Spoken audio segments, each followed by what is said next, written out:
filosofia pode ajudar, sim.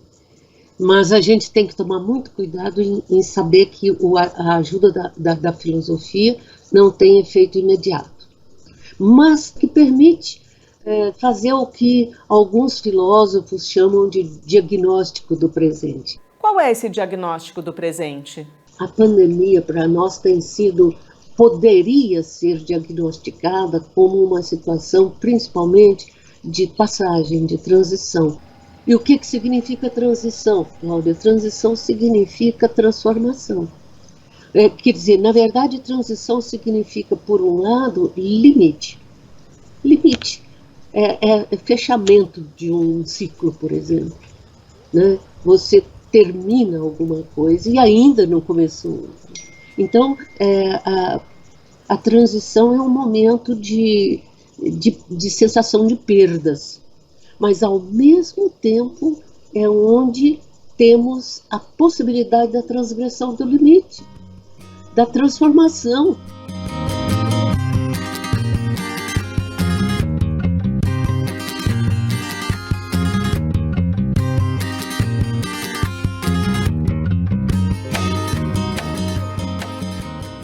No Repórter Eco de hoje, saiba como a filosofia pode ajudar a refletir e a transformar nossa visão do mundo em tempo de crise da humanidade causada pela pandemia da Covid-19.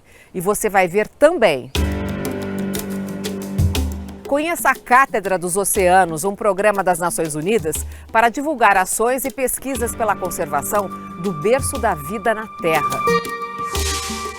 E um estudo global liderado por um brasileiro mostra que recuperar 30% das áreas degradadas do mundo pode salvar mais de 70% das espécies de animais em risco de extinção.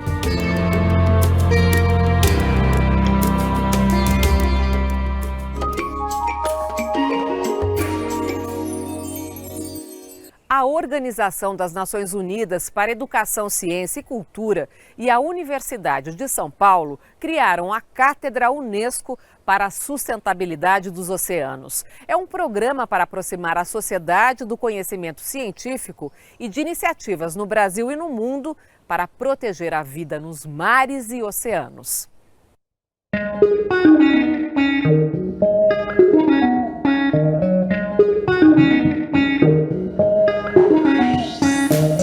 O planeta Terra bem que poderia se chamar Planeta Água. –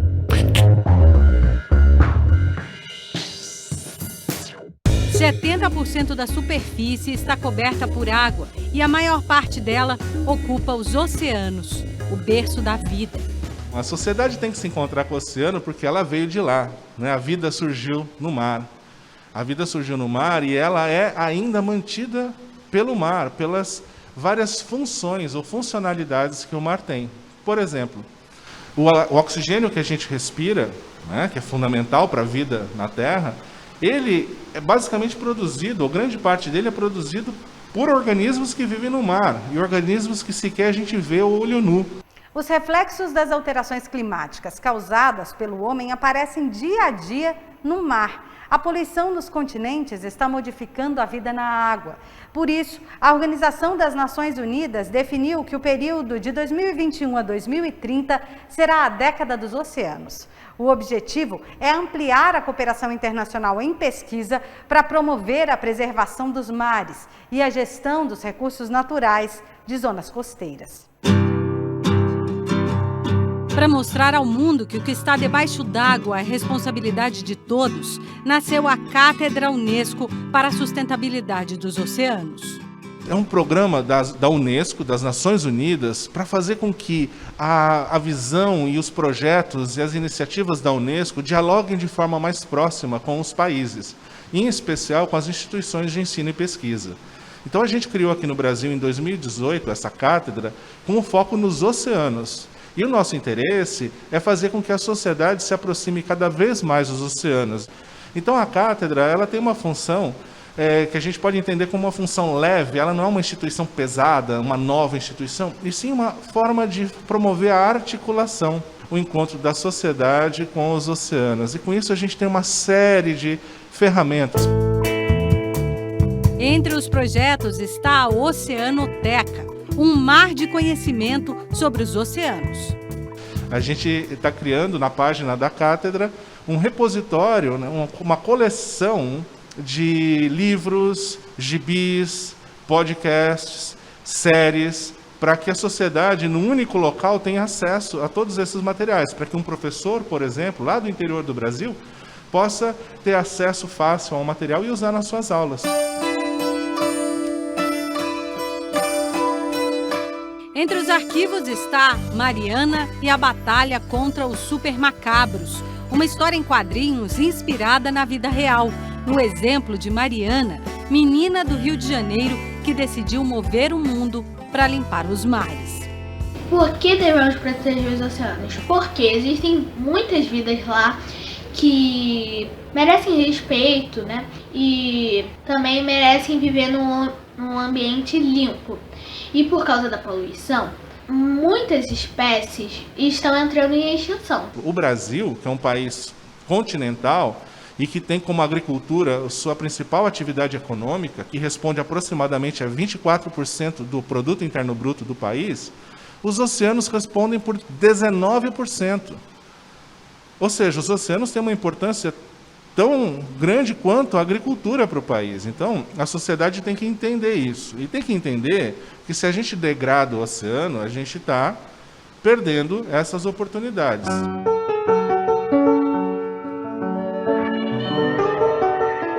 Então, o que a gente promove com a cátedra é uma discussão, um diálogo para tentar promover esse equilíbrio entre a preservação do ambiente, a garantia da sua qualidade, mas também o seu uso consciente e racional para que a humanidade possa viver um futuro, né, em harmonia com os oceanos.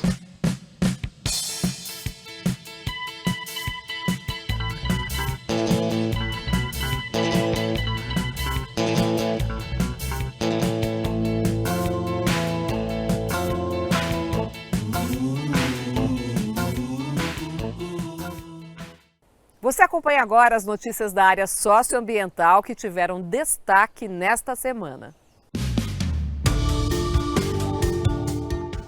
2021 terá temperaturas mais amenas e a influência do Laninha.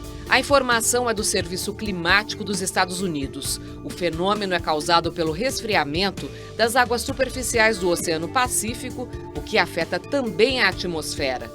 No Brasil, o Instituto Nacional de Meteorologia prevê chuva acima da média nas regiões norte, norte do Nordeste e sudoeste de Mato Grosso e temperaturas acima do normal no sudeste e nordeste do país.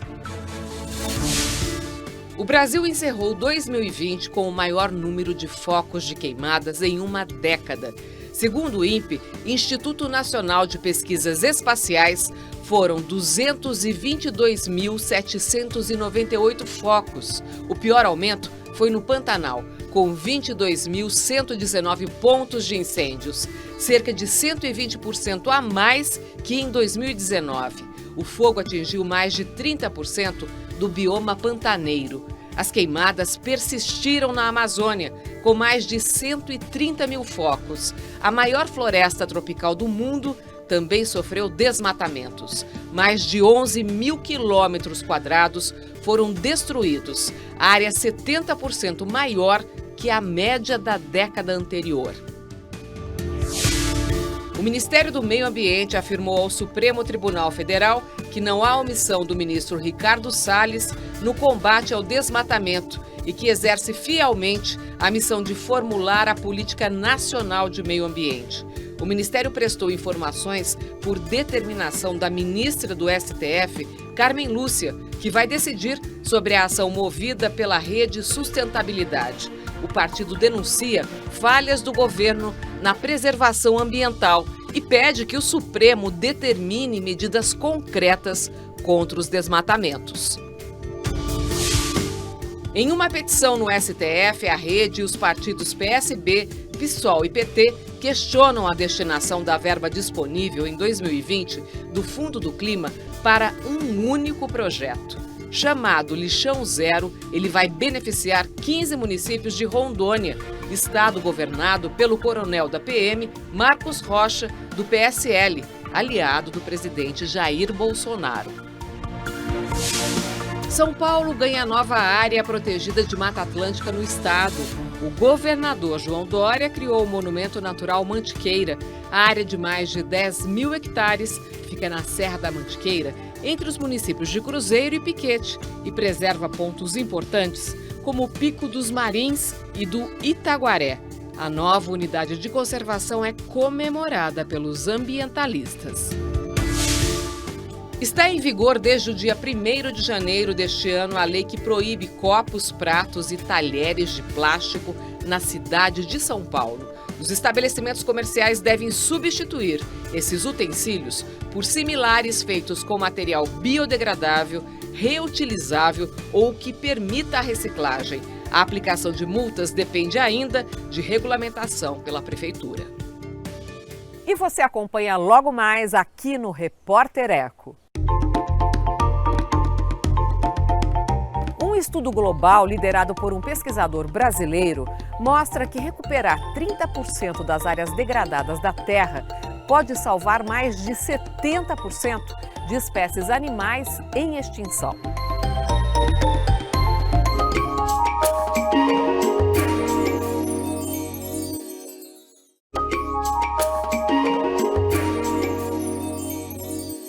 Restaurar 30% dos biomas e ecossistemas degradados do mundo pode salvar mais de 70% das espécies animais em risco de extinção. É o que revela uma pesquisa internacional liderada por um brasileiro. O artigo sobre o trabalho foi publicado na revista científica Nature.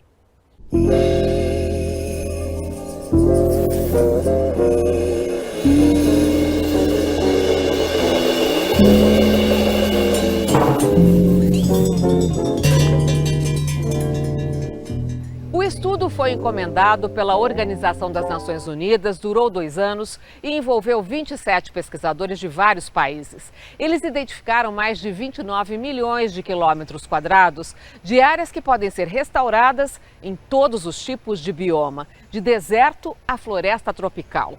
Os cientistas ainda sugerem priorizar alguns locais que podem ser recuperados a um baixo custo e gerar mais benefícios. Quais são as áreas prioritárias em termos de planeta que precisam urgentemente dessa recuperação? Nós podemos começar no top 5 global de áreas mais prioritárias. Temos a nossa Mata Atlântica, por exemplo. Logo depois entra a Amazônia e Cerrado, no Brasil. Além disso, todo o cinturão tropical do planeta, as áreas de florestas tropicais, principalmente aquelas mais degradadas, são prioritárias. Mas ainda mais importante do que floresta, temos as áreas alagadas, como o nosso Pantanal. Como é que vocês avaliam? Bom, aqui pode ser recuperado com grande qualidade de resultado. Nosso algoritmo permite escolher qualquer critério que a gente queira usar. Então, nesse artigo, nós olhamos uma multiplicidade, na verdade, no total, 1.200 cenários diferentes. Mas aquele que a gente foca mais é o que inclui tudo isso: biodiversidade, carbono e a redução de custos, porque para atingir a escala, a gente entende que a custo-efetividade é muito importante. Talvez um dos resultados mais centrais é que aplicar o nosso algoritmo permite um ganho de 13 vezes em custo-efetividade da restauração em relação a não priorizar espacialmente. Como é que se dá essa relação entre a recuperação do bioma e a proteção das espécies da fauna? Ela é muito local específico. Então, a gente encontra, por exemplo, biomas como a Mata Atlântica, que já perderam uma parte enorme de sua área. Uma restauração de uma área relativamente pequena já traz um ganho muito grande para a biodiversidade. Então, por exemplo, com 5% de recuperação da Mata Atlântica, a gente já salva 30% das espécies de extinção, se recuperarmos em áreas prioritárias. No Brasil temos vários dos nossos animais símbolos. A gente tem o mico-leão dourado, a gente tem a onça-parda, o tamanduá-bandeira, que se beneficiariam bastante disso. E principalmente a gente tem dado destaque para florestas, mas aqueles animais de áreas alagadas, às vezes temos muitos anfíbios e répteis ameaçados de extinção, e pássaros mundo afora que se beneficiam também dessa restauração. Eu queria que você pontuasse esses benefícios da recuperação. No artigo, nós focamos em 2, são aqueles de escala global, a mitigar a mudança climática e salvar as espécies da extinção. Mas, muito importante, nós não focamos nesse artigo nos múltiplos benefícios da recuperação em escala local. Por exemplo, a preservação do solo, a conservação de boa qualidade da água ou a recuperação da boa qualidade da água onde ela está baixa, para a produção agrícola, polinização, evitar desmatamento, desastres costais, deslizamento. Então, a recuperação já se mapeou 17 diferentes benefícios para as pessoas, focando mesmo numa ótica antropocêntrica, nós temos uma multiplicidade de benefícios. Agora, quem bancaria essa restauração? A restauração ela pode ser muito barata, às vezes pode até não custar nada se a gente deixa a natureza voltar, ou ela pode demandar investimentos consideráveis. Nós estimamos no artigo que a recuperação, as áreas prioritárias tendem a se concentrar em países em desenvolvimento. Então, num plano internacional, a gente defende que países ricos financiem para aqueles países em desenvolvimento que se interessarem, façam acordos para incentivar e financiar o custo dessa restauração. Esse recurso pode ir tanto para o país como um todo e uma parte dele chegar na ponta, dentro da fazenda do proprietário que vai fazer a restauração. A ONU já declarou 2021 a 2030 a década da recuperação, da restauração ecológica. Qual é a urgência disso ser realizado? A gente tem 2 fatores em escala global que dão essa urgência. Por um lado, a gente tem as mudanças climáticas que estão se acelerando, a gente já vê as consequências disso mundo afora, e como é uma escala exponencial, a aceleração disso tende a ser muito rápida ao longo dessa década. Restauração é uma forma muito custo-efetiva e das disponíveis, uma das mais importantes. Restauração leva um tempinho para sequestrar esse carbono, então quanto antes a gente começar, melhor. Essa é a década onde a gente tem que dar escala para a restauração. E a declaração da ONU vem muito a ajudar.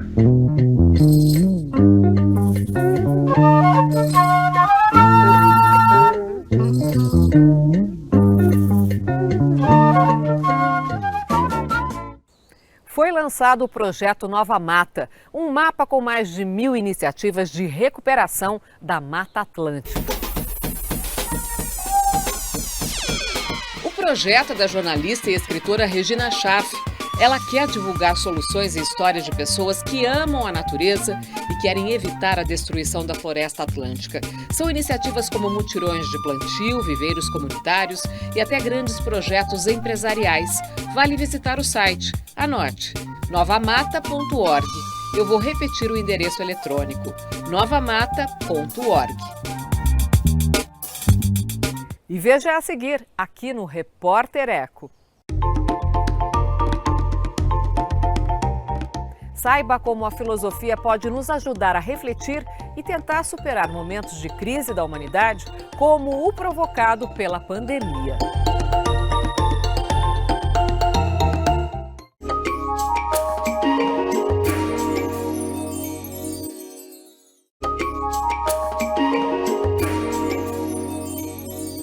Filosofia é uma palavra de origem grega que significa amor à sabedoria. Ela nos ajuda a refletir sobre temas fundamentais da existência humana. E em momentos de crise, como o da pandemia da Covid-19, pode ser uma ponte que nos conduz a um processo de transformação, a uma nova forma de pensar, agir e de nos relacionarmos com o mundo.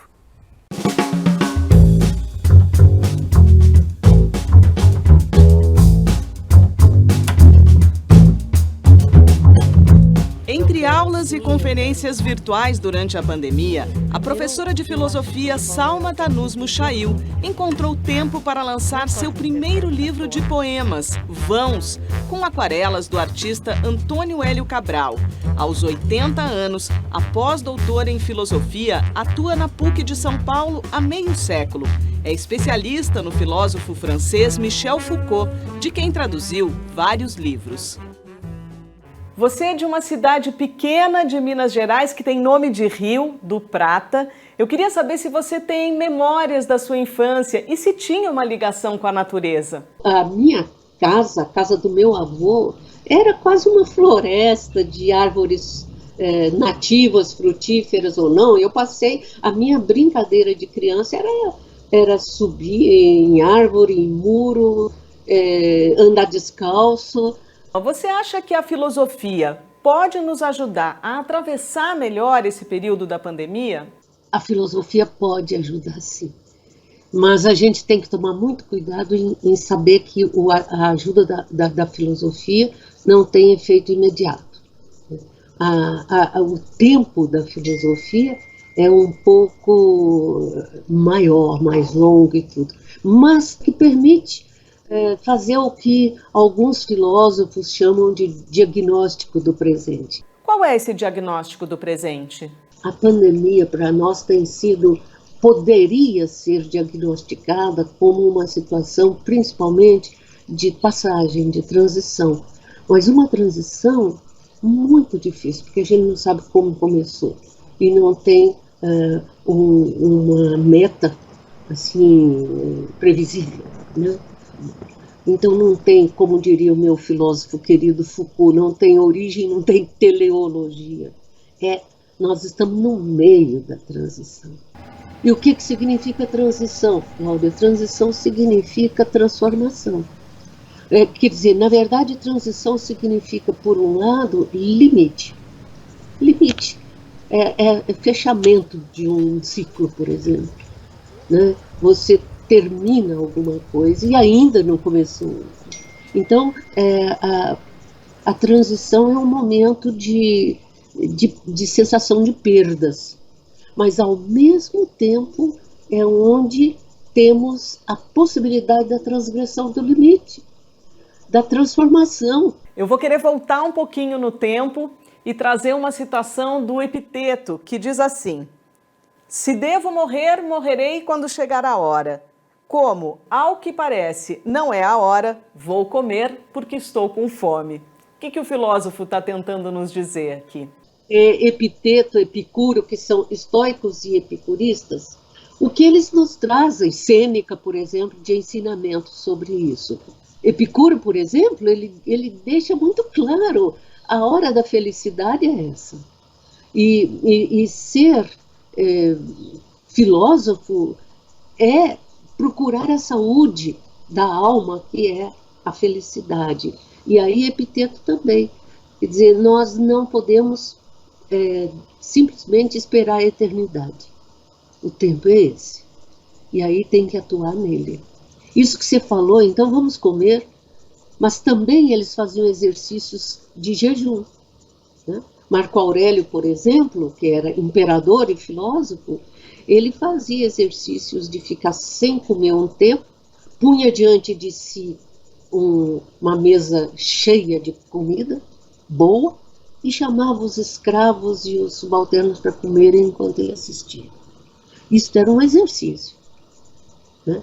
Para valorizar, inclusive, a comida, a saúde, etc. Salma, alguns filósofos trabalham com o conceito de cuidado de si. O que isso nos traz? Cuidado de si não é ir ao cabeleireiro, não é ir não é malhar. O cuidar de si é atitude. Não é só o conhecimento de si. É tomada de posição, possibilidade de errar e voltar atrás. É conduta. Ele age como pensa, fala como pensa e como age, e por isso mesmo corre o risco de errar, de acertar, etc. Porque a verdade não está dada. E para encerrar, ela cita o filósofo francês Michel Foucault. Ele mostra que a história dos homens, a história do pensamento e a história pessoal de cada um, ela não tem propriamente uma origem já marcada e ela não tem, principalmente, uma meta pré-determinada. O que a gente faz agora é o que muda a história da humanidade, a história do pensamento, a história de cada um de nós.